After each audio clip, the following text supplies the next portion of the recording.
in the dead of winter several months ago, before either one officially joined the Justice Department. Jeff Sessions and Rod Rosenstein met to discuss replacing James Comey as FBI director. Then in a February meeting at the White House, Rosenstein and President Donald Trump further DISCUSSED Comey's deeply TROUBLING serious mistakes Rosenstein wrote in his now infamous letter recommending that Comey be fired. But it turns out Rosenstein and Sessions never discussed such concerns with one key person, Comey himself. Specifically, according to sources familiar with the matter, at no point in the weeks and months before Comey's termination did Deputy Attorney General Rosenstein or Attorney General Sessions tell Comey they were uneasy about his leadership or upset over what Rosenstein later called Comey's mistaken decision to announce the results of the FBI investigation into Hillary Clinton's private email server last year. The failure to flag any such concerns to Comey before terminating him is part of what makes the former FBI director feel so blindsided.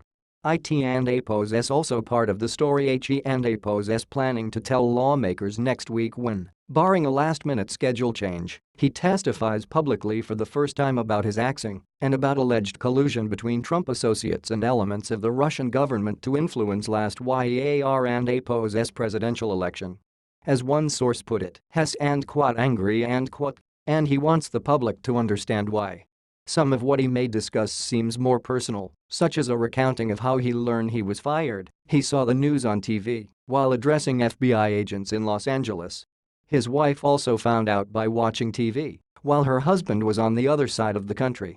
But most of Comey's testimony before the Senate Intelligence Committee on Thursday is expected to touch on grave matters of national security and allegations of espionage and improper influence. Is expected to echo remarks made last week from former CIA Director John Brennan, who told lawmakers he was worried after the U.S. Intelligence Committee discovered a number of contacts between Trump associates and Russian operatives. Sources familiar with Comey's thinking said is also ready to discuss whether he felt pressure from Trump or other administration officials to curtail the FBI's probe of alleged ties between the Russian government and members of Trump's circle. In particular, Comey is preparing to answer questions over memos he drafted detailing some of his conversations with Trump. In one memo written after a February get-together, Comey recounted how the president suggested the FBI should drop its investigation of Lieutenant Gen. Mike Flynn, the national security advisor who was forced to resign for lying to administration officials about his contacts with the RUSSIA and APO's ambassador to the United States. I hope you can see your way clear to letting this go, to letting Flynn go. Comey quoted Trump as telling him that day. After learning of the memos, the top Democrat on the Senate Intelligence Committee, Senator Mark Warner, D. Virginia, said the president and CONCERNING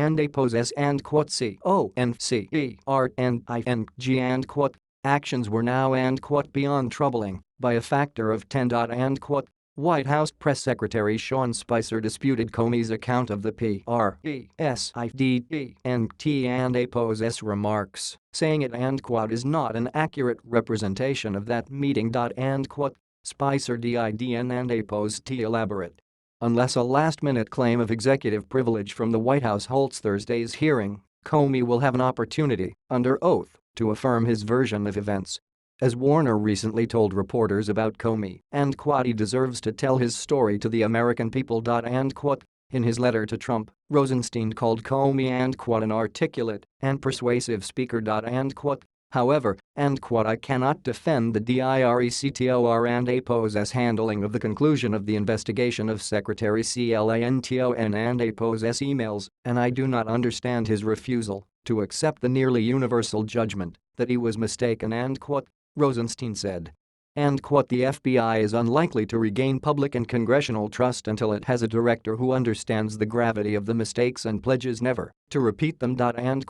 Asked whether Comey was ever given a chance to make that pledge or ever told by Rosenstein or Sessions that his actions were wrong, a Justice Department spokeswoman said, I won't comment on that.